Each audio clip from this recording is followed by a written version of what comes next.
Our house is on fire.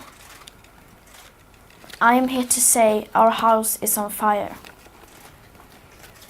According to the IPCC, we are less than 12 years away from not being able to undo our mistakes. In that time, unprecedented changes in all aspects of society needs to have taken place, including a reduction of our CO2 emissions by at least 50%. And please note that those numbers do not include the aspect of equity, which is absolutely necessary to make the Paris Agreement work on a global scale. Nor does it include tipping points or feedback loops like the extreme powerful methane gas being released from the thawing Arctic permafrost.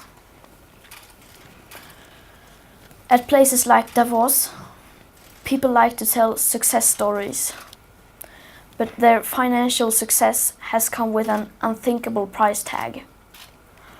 And on climate change, we have to acknowledge that we have failed.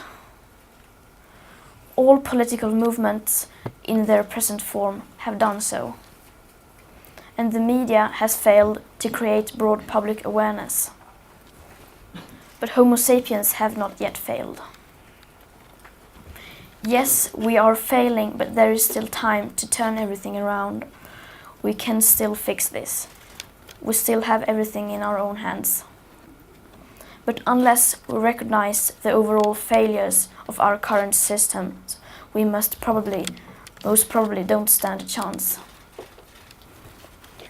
We are facing a disaster of unspoken sufferings for enormous amounts of people. And now is not the time for speaking politely or focusing on what we can or cannot say. Now is the time to speak clearly. Solving the climate crisis is the greatest and most complex challenge that Homo sapiens have ever faced.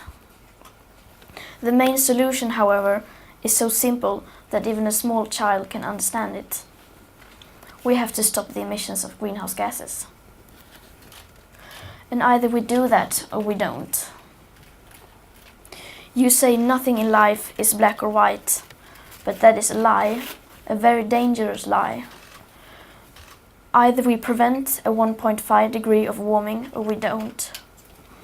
Either we avoid setting off that irreversible chain reaction beyond human control or we don't. Either we choose to go on as a civilization or we don't. That is as black or white as it gets. There are no grey areas when it comes to survival. Now we all have a choice. We can create a transformational action that will safeguard the future living conditions for humankind. Or we can continue with our business as usual and fail.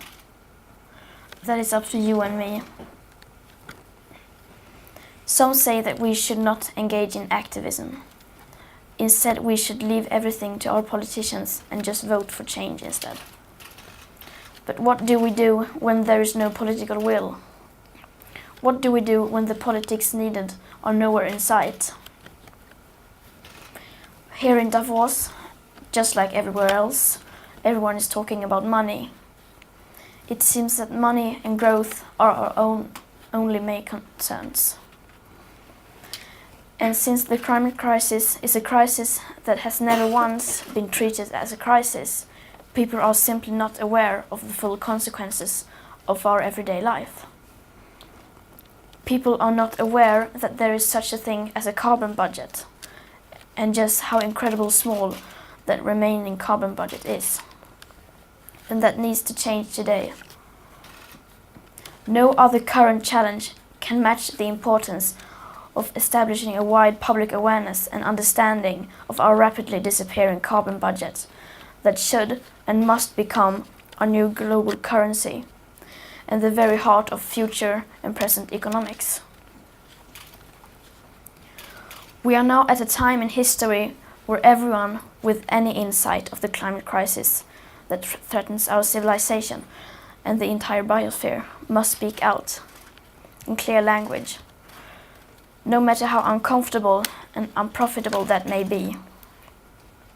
We must change almost everything in our current societies. The bigger your carbon footprint is, the bigger your moral duty. The bigger your platform, the bigger your responsibility. Adults keep saying we owe it to the young people to give them hope. But I don't want your hope. I don't want you to be hopeful. I want you to panic. I want you to feel the fear I feel every day. And then I want you to act. I want you to act as if you would in a crisis. I want you to act as if the house was on fire. Because it is.